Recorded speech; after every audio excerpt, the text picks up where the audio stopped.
You are now listening to The Project. To The Project. To The Project. Where we stop at nothing to bring you the right facts on health, fitness, and psychology.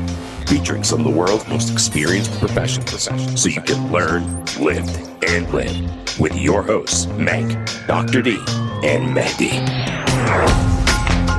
One other thing that I can't eat is chicken. Why? I have no idea, whether it's the antibiotics that they pump in chicken in the Middle East, whether it's because they're grain-fed. I have absolutely no clue, but I have noticed when I eat a lot of chicken, I get the same type of reaction that I get when I eat foods with high gluten in it. And it's the weirdest thing in the world, and it just comes down to the resource of food that we have at our disposal. I think one of the challenges that we face is that people don't always take gluten-free diets serious, right? And you have to remember, for 1% of the population who has celiac disease, this is a medically necessary diet.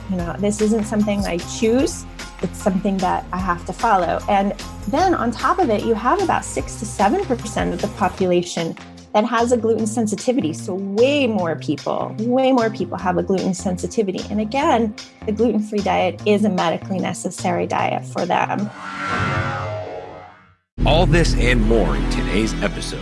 Hey everybody, welcome to this episode of The Project, and we are going to talk about all things gluten with Jenny Levine Finke, author of the title that I love, Dear Gluten, It's Not Me, It's You. And Jenny, welcome to the show. It's awesome to have you on. First off, how'd you come up with that title? Well, thank you for having me on today. I really appreciate it. Well, the title is more of a kind of a play on words, just thinking about my relationship with gluten and how much it's changed, switching the status from, in a relationship to it's complicated, and really thinking about the whole gluten thing as a relationship and a breakup. And so that's sort of how you might start a Dear John letter, or how you might, call your boyfriend and be like, can we talk? It's not me, it's you. Or the opposite, you would actually say, right? It's not you, it's me. But in this case, it's really gluten that has caused me harm and is the reason I'm breaking up with him. Oh, that's awesome. And I love your work. Jenny has a plethora of recipes on her Instagram page. I love the work that you did on YouTube with going around and doing reviews on certain restaurants and actually having a testing kit and testing out whether their non-gluten foods had gluten in it. And I wasn't surprised, because a lot of restaurants say it's gluten-free, but it does get contaminated even if they change their gloves. So, and not a lot of people know that. But what's your story like? How did it start? And, can you start it off with telling people what gluten is exactly and how it does affect the body, or how it affected you? Yeah. Oh, wow. Well, that's such a great question, and so many directions it can go in. But gluten is a protein, and it's a protein found in wheat, barley, rye, and derivatives of those grains. And it is a protein that really doesn't have any nutritional benefits, but it's more functional. It gives bread that kind of doughy, elastic feel and texture that you love. When you see a pizza being tossed into the air and then it comes back down and it doesn't break. That's the gluten, the protein holding it all together. And, I first found out that, I had an issue with gluten when I was diagnosed with celiac disease. And I actually didn't know a lot about celiac disease 9 years ago when I was diagnosed. I really went to my doctor for my annual visit and told her, I said, I've got this painful bloating. At the end of the day, it's worse. I can barely button my pants at the end of the day. Can you recommend some good gas medicine to kind of help with that bloating? And she, asked some more questions. And, it didn't really sound normal. Do you mind if I run a few tests on you? And I was so naive back then. I didn't know much about anything, nutrition, food, any of that. And so, of course, you can run some tests. And then sure enough, just a few days later, she called me and told me I had celiac disease. And she's like, you basically cannot eat bread, pasta, crackers, any of that stuff anymore. You can't eat gluten. And it was just such a shock, because like many of us, I have many warm feelings about gluten. Like I have an emotional attachment to gluten. Yeah. And it was a very hard thing to be like, what? I can't eat a big bowl of spaghetti anymore? Are you kidding me? I can't eat a piece of crusty bread anymore. And so I had a lot of emotions go through my head, and really a long journey to heal my body and actually feel well. So just out of curiosity, I mean, and gluten is pretty useless in terms of nutritional value, but have you ever tried to reintroduce it to see how your body would react? I know for me personally, I was telling you before the show, I loved pasta and it totally destroyed me. But when I tried to reintroduce gluten at a slower pace, it did a little bit better, but still can't really tolerate it as much. But have you ever tried that? And if so, what reaction did you have? And is it something that people can do? Is it an option to go back to eating the foods you love? Or is it totally impossible? Right. Well, people with celiac disease cannot go back to eating gluten. I haven't. At all. Yes, at all. I have not purposely eaten gluten. I don't know if that's the right way to say it. I've not personally had a piece of gluten since my diagnosis that I know of. But I know I have been, what I call accidentally gluten cross-contamination in the restaurant, which you brought up at the beginning. So I know I have possibly eaten low levels of gluten. And I do get very sick. My body does react to it. I do, have to, you definitely want to be close to a bathroom when you get gluten, I guess you can say. Yeah, yeah. But, that begs a bigger question of, what about people with gluten sensitivities? Can that change? And so really understanding that there is a huge difference between the way gluten reacts in someone with celiac disease and the way gluten reacts with someone who might have a gluten sensitivity, gluten intolerance, or what we're calling non-celiac gluten sensitivity. So honestly, if you do have a gluten sensitivity, you can't eat gluten, not even just a little bit, not even a bite, if you want to experience the health benefits of the gluten-free diet. And truly, I watch a lot of my friends and people in my community who have a gluten sensitivity, and they maybe don't feel like it's taken as serious, but they'll say, I accidentally ate a piece of gluten, and it's serious. Let me tell you, I have migraines. I'm on the toilet. My joints hurt. All sorts of inflammation is happening in their bodies. And so they avoid gluten, and they sometimes even have to tell waiters and things like that, I have celiac. I take this really serious, even if they don't, just to be taken serious, at least here in the US. And I imagine in the Middle East as well, where gluten disorders are probably not known or as accepted quite yet. It just hasn't reached that massive appeal around the globe. No, 100%. And for me personally, there's a well-known restaurant it's an Arabic food, Lebanese restaurant that we always go to or order in from. And, they're really good. And a few times in front of my family, I was like, I'm not eating their bread. And they're like, why aren't you going to have their bread? I'm like, look, if I eat their bread, my hands swell up, my joints hurt, the inflammation goes, oh, you're crazy. I was like, look, it's probably really high in gluten. It's high in something that my body just can't tolerate. And then that's how I figured it out that it was gluten, because then I pegged it to the pastas. I pegged it to everything else. And, my mother's an amazing cook. And, sometimes she'll make like a lasagna and the pasta's got gluten in it. And I'm feeling it for 3 days because, like you said, your joints are inflamed. Your stomach is just bloated. I feel like crap the next day. It's almost like a hangover. Right. It's definitely the equivalent of a hangover. And for some, it's, you get, violent diarrhea or whatever. And, let's be realistic. It's something we all deal with. Or personally, I get constipated for like 2 days and it feels so bad and everything hurts. So what are some of the misconceptions that you've seen from, we were talking about this a little bit earlier, that, certain schools are very dogmatic about what they believe. And I was telling you the story about vegans, which I think they are extremely dogmatic and, they paint it as a religion. Some of them, not everyone. And the same thing goes for the gluten-free camp, because I've met people that were hardcore gluten-free and they tried to spread that wealth of knowledge on everybody and force it on them. How can you sort of maneuver around those aspects, and how have you learned how to maneuver around them?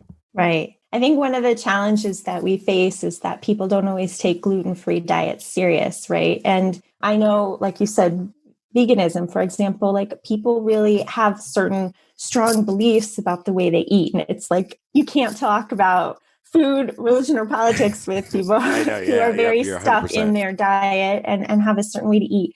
And gluten-free in some respects has become that as well. But you have to remember, for 1% of the population who has celiac disease, this is a medically necessary diet. This isn't something I choose. It's something that I have to follow. And then on top of it, you have about 6 to 7% of the population that has a gluten sensitivity. So way more people have a gluten sensitivity. And again, the gluten-free diet is a medically necessary diet for them. And so it is very difficult when people dismiss it. I think the dedication of my book even says this is for all the people who've ever felt dismissed, because they're like, oh, well, gluten's not that bad. Can't you just have a little bite? Like, why are you so strict about it? And it's really because it makes me feel bad, but it also can lead to all sorts of inflammation. And something you had touched on is that celiac disease and even gluten sensitivity, has become known as this digestive disorder, which it is, but people having the bloated belly, the diarrhea, the constipation, the gas, those kind of things. But what we are seeing is that both celiac and gluten sensitivity, non-celiac gluten sensitivity, are having what we're seeing are non-classical manifestations. And actually more patients are being diagnosed with these disorders through non-classical manifestations of this disease. And they're finding things, like you said, joint pain, migraines. I even was doing a little research, and I found even in the Middle East, for example, the number one reason people are going to their doctor to get diagnosed with celiac in children is that failure to thrive. So these children aren't growing, they've stopped growing, or they're really thin. They're not holding on to any of the food, any of the nutrients they're eating. And that's because celiac disease is impairing their ability to properly absorb nutrients. And when you can't absorb those nutrients and you can't get those nutrients to pretty much every cell in your body, you're not going to grow. You're going to have other things go wrong in your body. It's sort of like a cascade of things that can go wrong in your body. I love that you bring that up, and especially about the nutrient part and how nutritious, certain foods are. And now gluten is derived from certain cereals and grains. And if we look at the evolution of grains over the past 100 years, if you look at a piece of wheat from 100 years ago or 200 years ago, it looks completely different today. Do you think that has had an impact in, people developing celiac disease? And, let's be realistic, a lot of other food allergies. Do you think it's just the way agriculture is these days and that's impacting our lives? It could be. It's definitely a huge factor. I think the influence of the Western diet around the world definitely has impacted the wheat consumption around the world. And I found an interesting status that the Sahrawi population in Algeria has the highest prevalence of celiac disease. And it's due to both genetics and the introduction of wheat and Western foods into the culture. But there's a whole book on this topic that I think is a fantastic book, controversial, of course, by Dr. William Davis, called Wheat Belly. I think it's been a bestseller for over a decade. And he does talk about, what's wrong with wheat? Has wheat changed? And here in the US, we talk a ton about, you could still eat ancient wheat. It's just that maybe not. You really can. It's basic. Ancient wheat will not have as much gluten protein content in it, but it still has gluten. And I remember hearing Dr. Davis once talk at a podcast. He's like, eating an ancient, wheat grain is like having a low tar cigarette. It's still a cigarette, right? It just may have a little less tar in it. So I thought that was a really great analogy. But wheat has been hybridized, I don't know if I'm saying that right, and crossbred to become the wheat that we eat today. And it's sort of, they're growing it shorter, they're growing it faster. They just want to produce it quicker. And they're crossbreeding these different grains. And that is affecting the content of wheat. And here you can find high gluten wheat. So we are actually eating so much more wheat in our diets, and we're eating these hybridized versions of wheat, different versions of wheat. And our diet maybe hasn't evolved as fast as the wheat has evolved in our world. 100%. Now, before we dive into how to break up with gluten, and we're, that question is definitely on the menu, I wanted to ask you about, what about the gluten-free alternatives? I am someone that absolutely loves spaghetti.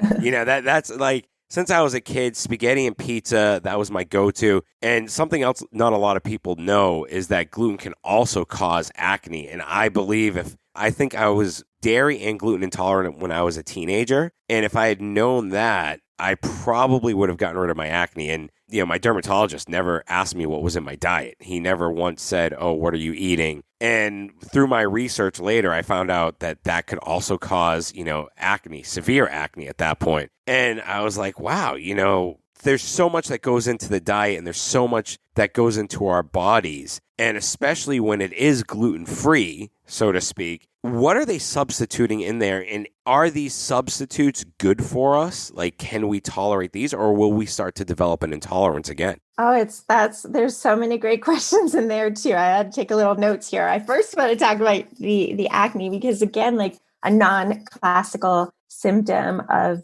a gluten disorder or some sort of inflammation in your body would be on the surface of your skin. It's, the largest organ in your body. Yeah. And actually a lot of people are diagnosed with celiac disease through their dermatologist. There's, it's called dermatitis performatis. I'm not sure if I'm saying it right. Yeah, something like that. That's how I know, because I read an article. That's why I knew it, a while ago. So yeah, sorry. Right. Go ahead. Oh, I don't know why I'm like, I struggle with pronunciation sometimes, but it is a skin manifestation of celiac. And when you actually do an intestinal biopsy of someone with DH, they're finding they have the same destruction on their small intestine as someone with celiac. So yes, there are many skin manifestations of celiac disease, gluten sensitivity, and just in general, if you're intolerant to gluten, it's a form of inflammation.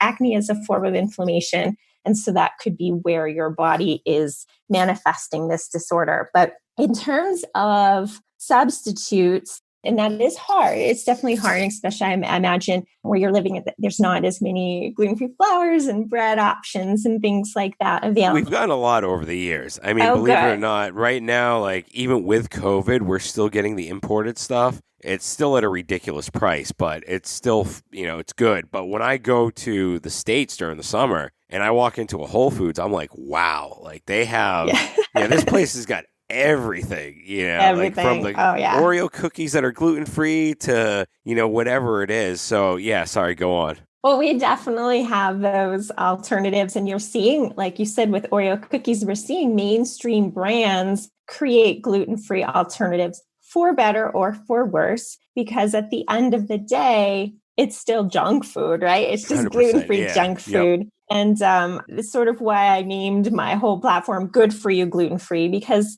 sometimes we can get into thinking that gluten-free equals good for you, but really there is a way to eat healthy and gluten-free and then enjoy those treats. Like, yes, of course I tried the new Oreos, the gluten-free Oreos, right? But I don't eat gluten-free Oreos every single day, or I balance it, having an apple and then an Oreo, right?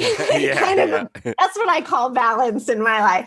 But one thing that I noticed when I went gluten-free, that I didn't feel well for a long time. And I am depriving myself of this gluten and going through this like gluten withdrawals in a way, and really having intense cravings for gluten and depriving myself of gluten for so long, but still not feeling great. And it's mainly because a lot of people don't fully heal on the gluten-free diet. And it's a real challenge. And, we're finding that like up to 40 to 60% of adults who have celiac don't ever fully heal this lining of their small intestine. And it's hard work to heal it. And it's not just about swapping Oreos for gluten-free Oreos or pizza for gluten-free pizza that and you talk about all the time with nutrition, is that really it's about making great choices. And we're eating foods that are going to heal your body and that are in good for you, and looking for foods that don't have labels. Steak and potatoes, for example, I think they don't have a label on it. They're naturally gluten-free foods, right? An avocado, an egg, an apple, naturally gluten-free foods, and they're good for you. And so the cleaner you can eat, the less things with labels, the better off you're going to be. But obviously we live in a world where we like to go out to eat. Of course, we want to eat a piece of bread. We want to be able to create these alternatives too. So I feel like you have to be able to find that balance in life of eating healthy, but still not depriving yourself of everything just because you're gluten-free. Yeah, no, and that totally makes complete sense. And, I've always said it to my clients, and I've said it to people who ever ask me about nutrition. And if they're like, the first thing they always ask is, how do I lose weight? How do I lose as much weight as possible? What can I do? And, I'm like, dude, first things first, man. don't eat anything out of a bag. Right. That's my first response is cut out anything out of a bag, anything out of a can, and you're good. I guarantee you'll lose at least 5 to 10 pounds, within a month or two. And they're like, no way. I'm like, yeah, you're going to eat whole, natural foods that are good for you. Right. And most likely, you're not going to consume as much because all these other foods are hyper palatable. We know that they are designed in labs. I worked for Taco Bell for a couple of years. I worked in fast food, as a marketing manager, and I know they are hyper palatable. They design these so you love them and you consume more of it. But how many potatoes can you eat in one sitting? You can't. You can't. Like, for me, it's a max of like 2 baked potatoes, with some salt and pepper. And then I'm just like, I'm done. Like, I can't eat any more potatoes for the rest of the day. But a bag of Doritos, you can eat bags upon bags of Doritos. I could sit down and eat a whole bag of them. But if we go into how to break up with gluten, I'm sure this is going to come up, and this is probably a good segue into it. So how did you break up with gluten? And how can someone break up with gluten if they have a gluten intolerance or celiac disease? Mainly, I would say for our listeners, a gluten intolerance, because I think people are still coming to grips in the Middle East, with gluten sensitivity. So what are some of the things that we can do to test out if we have a sensitivity to gluten and then sort of eliminating it out of our diet and maybe incorporating it sometimes? I mean, what's your take on that? Right. Well, there's tests here in the US. I don't know if they're available worldwide that you can test for a gluten sensitivity. And I think some people do need that diagnosis. And we do find that when there is a diagnosis, people are more adherent or more compliant with the diet. I think that would be the better word, compliant. And so if you are going to be gluten-free and you are going to give this diet a fair shake, you must be all the way. You can't just be a little gluten-free if you really want to see the benefits. But really, the first thing is the shift in your mind and your habits, because we are so used to just grabbing a bag of food, right? A grab of chips that may not be gluten-free. And we have to understand where gluten is. We have to read those labels. And so we actually have to just really get it out of our house. The first step to breaking up is just getting rid of all remnants of that X, right? And so, I remember when I first had to go gluten-free, I hired someone to, help me, a health coach who specialized in celiac and gluten disorders, clear out my pantry, really understand how to read the labels and get it out so I wasn't tempted. I think we're just so tempted. I think people see it as a diet versus this really medically necessary lifestyle change that they have to make. And so you have to really, it can really mess with you if you're breaking up with gluten, but you're not, you're kind of on the fence, or you want to, I talk about in my book, you want to go back and have a one-night stand with gluten. That's going to undo everything that you have worked so hard to do. You really have to say goodbye to gluten, and you really have to get it out of your kitchen. You have to get it out of your pantry. When you go out to eat, you have to make sure you're going to the right restaurants and communicating your needs. And you need a support system. You may need nutritional help. You may need a really good friend who has gone through it. You do need a support system, and that's going to help you stay gluten-free, especially when you are, I don't want to say just gluten sensitive, because like I said, it's a very serious and real disorder, and we never want to confuse lack of research with lack of disorder. It's definitely a real disorder, and people are really suffering with gluten sensitivity, but because it is so misunderstood, or people don't take it as seriously or strict, they're not complying in the same way with the diet. And then they're not seeing the same results. And then they're going kind of flip-flopping back and forth, eating gluten-free and not gluten-free, and they're not seeing any results. That makes total sense. And now when we do eliminate all the gluten from our household and everything, and, I love the fact that you're like, look, bring in a health coach, bring in these people to influence your life a little bit and help you and guide you through it. Because so many people say, oh, I can find information on the internet, I'll do it like that. But in reality, just like when I found my way into fitness again, I had a support group. I had, friends that were supportive. I had friends that came with me to the gym. I had a coach, the same coach for the last 3 years. And it's because you need that system to keep you in check, in my opinion, especially for me. Now, what about for the people who can't afford a health coach or can't afford anything? of that sort, or they can't actually afford to go gluten-free, because to go gluten-free, let's face it, it is kind of expensive.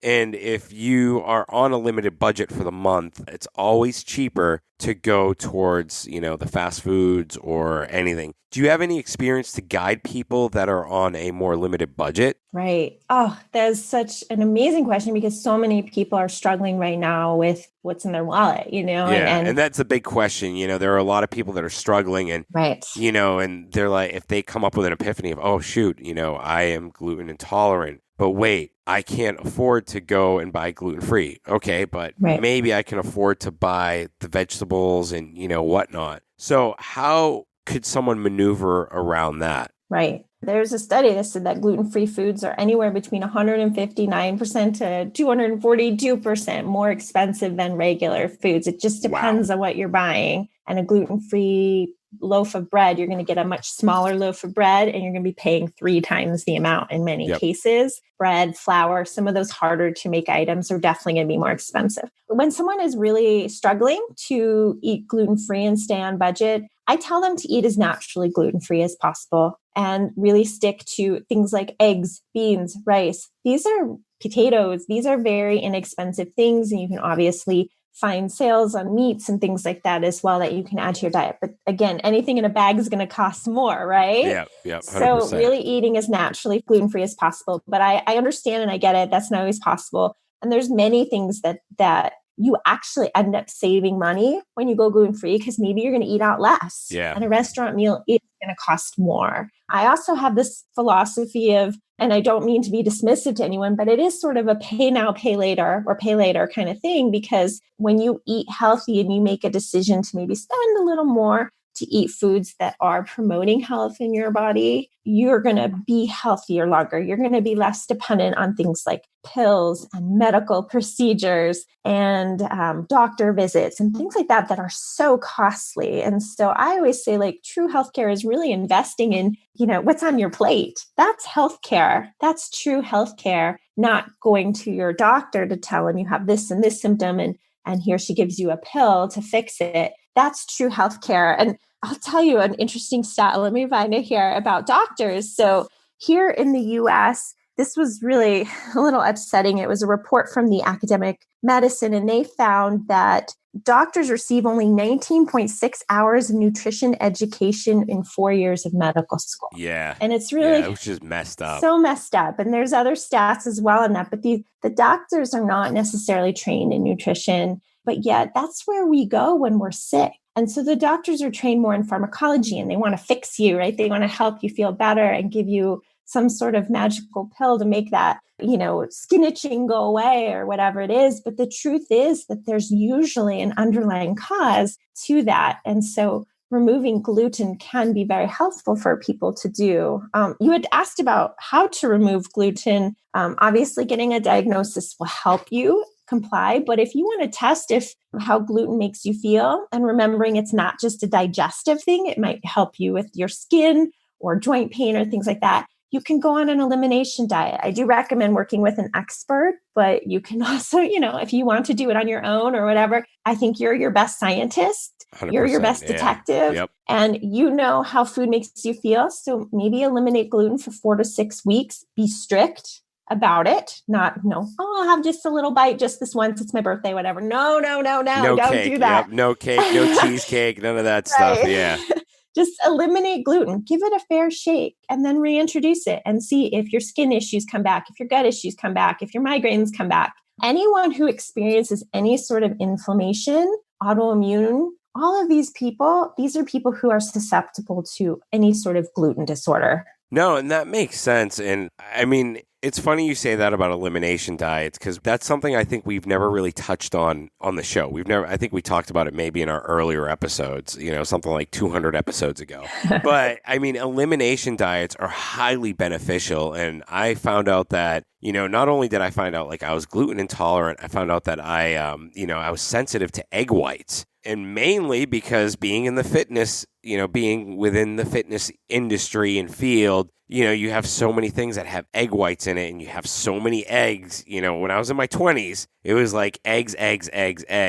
bang that protein in, get as much in as possible, that I developed sensitivities to certain foods. And it's like now I know I can have eggs maybe twice a week, but if I overdo it, I know I'm going to pay for it. And the only reason why I know is because my wedding ring, my fingers swell up. And I know that, okay, I had something a little too much, whether it was gluten, dairy, or egg. Those are the three things that I've pegged it to. And when I stick to eating red meat, I'm a very big red meat eater. Whatever, cholesterol, fat, I don't care. I love steaks. I will always eat a steak. I feel the best. It's funny because when I eat red meat with vegetables and a potato, I feel great. I feel like that's exactly what my body needed. And what do you say to that when we talk about certain things with the elimination diet and going that route of, going into that realm of without gluten and how to start preparing foods without gluten? Because you do it a lot on your Instagram page.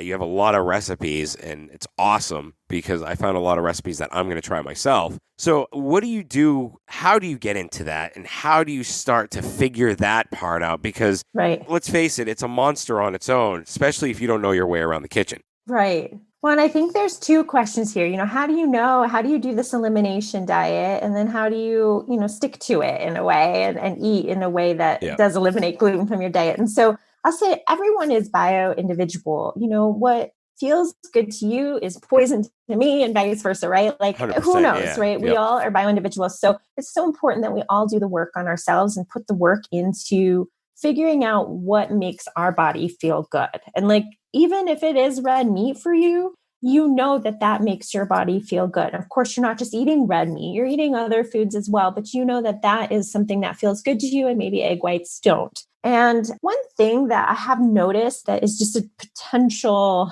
pitfall in a lot of this food sensitivity world, and maybe rightfully so, is that, I don't know if you guys have this in the Middle East, but here we have these food sensitivity tests, and you can take these blood tests or saliva tests, and you can find out what foods you are sensitive to. And what we're finding is that a lot of people who are sick and not feeling well are taking these tests, and then they come back with 30 foods that all of a sudden they can't eat. And it's usually the foods they are eating. And so what we're seeing is that it's not indicative of foods you can't eat necessarily. It's indicative of the foods that you are eating and are leaking out of your gut.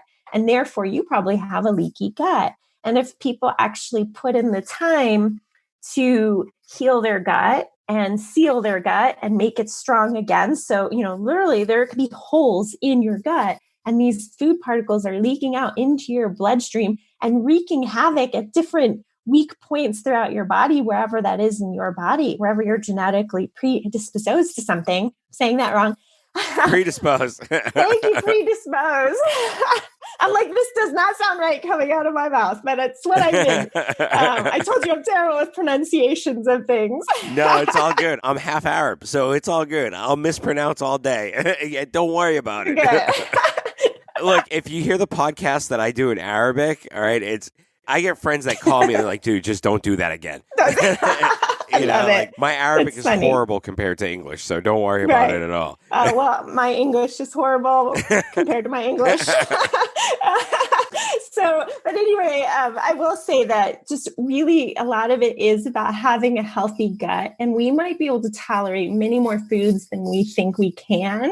So that's sort of the point of that discussion, is like, put in the hard work to really heal your gut. And there's a lot of ways to do that. It's probably a whole other discussion. But when you have a healthy gut and your food is properly digesting and breaking down and absorbing nutrients, then a lot of, those foods aren't leaking out into your bloodstream and being picked up by some food sensitivity test that tells you to stop eating eggs when, well, I eat eggs every day. What do you mean stop eating eggs? It's really the food that's leaking out of your gut, not necessarily the foods you can't tolerate. We are finding that gluten is actually a fascinating study by Dr. Fasano, who's one of the leading celiac doctors in the world. And he had a team of researchers, and they found that gluten causes intestinal permeability, leaky gut, in every human. And so sometimes many humans are strong enough, they get this intestinal permeability and they heal every time they eat gluten. And then at some point, there is a breakdown in many people. And so it is interesting that gluten could be causing that leaky gut. Once you remove the gluten, you might find you can eat eggs again, for example. Who knows? Yeah. It's kind of an interesting thought, food for thought, I guess. That is really interesting. I just want to ask you about leaky gut. So Yeah. now that's when, all the toxins basically or the foods will leak into our bloodstream and get in there. And that's really the source of probably what causes the inflammation and, like you said, wreaks havoc. Now, you're saying this doctor, he found in his research that gluten actually destroys our stomach lining, so to speak. Right. Not destroy, but caused intestinal permeability. It caused some sort of reaction. So that reaction, if we do eliminate gluten, we can, sort of get rid of that reaction if gluten is the cause for the permeability. Right. Like gluten is the cause of that permeability in people with celiac for sure, because that every time you eat gluten, the body attacks it. It's an autoimmune condition. So the immune system launches this attack on the small intestine. And all of a sudden, you're seeing this damage to the small intestine. You're seeing the microvilli, which is the little finger. If you imagine like little fingers floating in around your small intestine, they're shortened, they're flattened, they're damaged. And that is essential to distributing nutrients throughout your body and absorbing nutrients to every cell in your body. You're seeing holes in the gut. And also when people eat gluten too, a lot of times it's definitely a hard to digest protein. And so a lot of those undigested protein molecules, I guess you could say, are trying to bust out of your gut, literally bust out of your gut and into your bloodstream without properly being broken down and absorbed or eliminated from your body in another way. Yeah, gluten is causing intestinal permeability in most human beings. Now, most human beings actually in all human beings, I should say, they found it in inflammation in all human beings who ate gluten. They found inflammation in the gut, but most people can recover, just like you cut your skin, it heals pretty quickly. A paper cut heals within a day. Your gut is sort of programmed to heal over and over and over again. It's when maybe you do have a sensitivity or that continued assault, you'll start to see the breakdown. And I think most people, this is my opinion, but I think most people have some sort of leaky gut. And it's due to just poor diet that we maintain around the world. 100%. No, you're 100%. I mean, you hit the nail on the head, and it's poor diet and poor resources for food, to be honest. One other thing that I can't eat is chicken. Why? Oh. Because I have no idea whether it's the antibiotics that they pump in chicken in the Middle East, whether it's because they're grain fed. I have absolutely no clue, but I have noticed when I eat a lot of chicken, I get the same type of reaction that I get when I eat foods with high gluten in it, like the bread from that specific restaurant or other breads that I know of to stay away from. And it's the weirdest thing in the world. And it just comes down to the resource of food that we have at our disposal. And, even if you go with,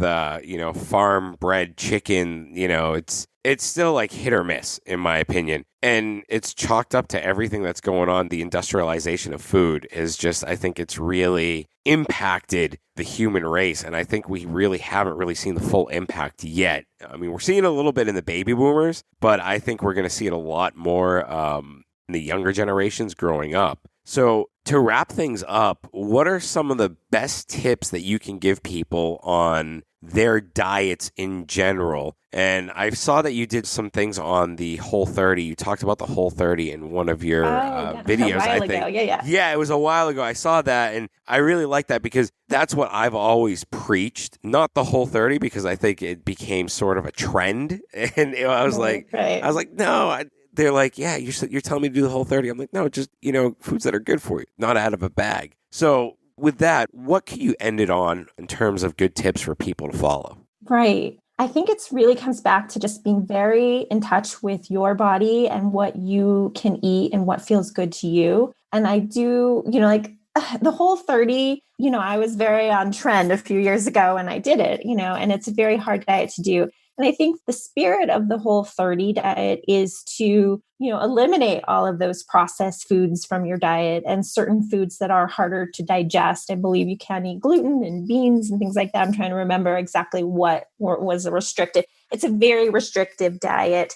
And you do it for a month. And then when the month is over, you start to reintroduce things back into your diet. You start, reintroducing a piece of gluten and seeing how you feel. The spirit of the diet is there. I think it's a very almost radical thing to do. I think most people intuitively know, just like you, intuitively know that there's a few foods that I just don't feel great when I eat or when I eat in excess. And I think those are foods that you can eliminate and think of it as, a marathon. Like I'm going to eliminate dairy or gluten for the whole month of March or whatever month it is. And then I'm going to reintroduce that food at the end of the month and then see how I feel. Okay, it is eggs. Eggs are making me feel sick. I'm good. Or you know what? I still don't feel great. I don't know what it is. Maybe it's the chicken. Maybe it's something else. And to really eliminate those foods and then reintroduce them back. And I think the whole radical of eliminating so many things at once and reintroducing them slowly is why most people fail, right? I think a lot of people are misusing things like Whole30 as like an everyday kind of diet when it really is meant to be that sort of ultimate challenge elimination diet. But truly the way to good health is just really getting in touch with your body, figuring out what foods feel good to you, what foods don't feel good to you. Can you heal your gut? Can you put in some hard work to actually heal and seal the intestinal lining so you're properly absorbing nutrients and you're feeling good? And these things take time. We don't heal overnight. And it's going to take time. We can't see the damage in our digestive system, but it's there. And we need to give it time. And there's a lot of tips that I talk about in my blog and my book and things like that about just really how to, rest your digestive system, restore it back to its sort of factory settings and things like that. So there's a ton to talk about here, but really it is about investing in your own health, being in touch with what is good for you and what feels good to you. Sorry, I do have one last question that I wrote down. I totally forgot to ask about detoxes. What is your take on detoxes, the teas? And I don't really buy into detoxes that you can buy off a shelf. I'd rather just detox my body like you were just saying by eliminating certain foods. So what is your take on the detox industry? Because that's what it's turned into right now. Right. Yeah. And I don't know if gluten would be considered a detox. I don't know a ton about detoxes. I actually don't do them and I don't promote them to people in my community. I think really the principles of good eating are really about eating a healthy, well-balanced diet filled with plenty of fruits and vegetables and 100%. Plant proteins and a few animal products, like eating less meat, things like that. There's just a lot of ways that you can promote good health in your body. But yeah, I don't know about like juice cleanses and detoxes and things like that. I don't know much about them and I don't promote them. It's sort of a anti-diet culture, even though I'm sort of in the diet world with the gluten-free diet. This is more of a medically necessary change for my community versus let me detox my body and feel better. So I don't know a ton about it, I should say. 100%. I had a friend who was doing the whole juicing for a month. And he would run away from his wife when I was eating in the kitchen and just start eating off of my food. I'm like, dude, what are you doing? He goes, man, all I've had today was juice. And I'm like, well, why are you juicing? He's like, I got to detox my body. I'm like, but dude, that makes absolutely no sense. Like, do you even know what's in the juice? He's like, yeah, it's a company. I'm like, you have no clue, man. We have our body naturally detoxes. We have organs and digestive system that naturally detoxes. So. No, exactly. But thank you so much for coming on the show. It was definitely a great segment, and hopefully, I'd love if we could do this again. Maybe Meg can join us next time. She's my co-host, and she does a lot with gut health also. So it would be awesome to bring you back on, maybe with some follow-up questions from our listeners also. Oh, I'd love that. I definitely want to help people eat in a way that's good for them. So thank you so much for having me on. I appreciate it. How can people find you? What can they look out for? Do you have any projects that you're working on that they can, sort of dive into, or, books online or programs? Right. So the best place to keep in touch with me is to look me up online. My website is goodforyouglutenfree.com. That's also my Instagram and Facebook handle. And that's a great way for us to keep in touch. And if you, get on my newsletter and things like that, you'll find out about all my upcoming events, speaking opportunities. I put on a quarterly webinar, an educational webinar that's free for the gluten-free community. And then, of course, I have my book, which you can find on Amazon as well. Awesome. That's great. Thank you so much for coming on the show. Hopefully we'll bring you back on soon. Amazing. Thank you. Thanks for listening to this episode. If you enjoyed it, please head over to iTunes to subscribe, rate, and leave a review. You can also find us on Instagram at The Project Thank You and and join us next time.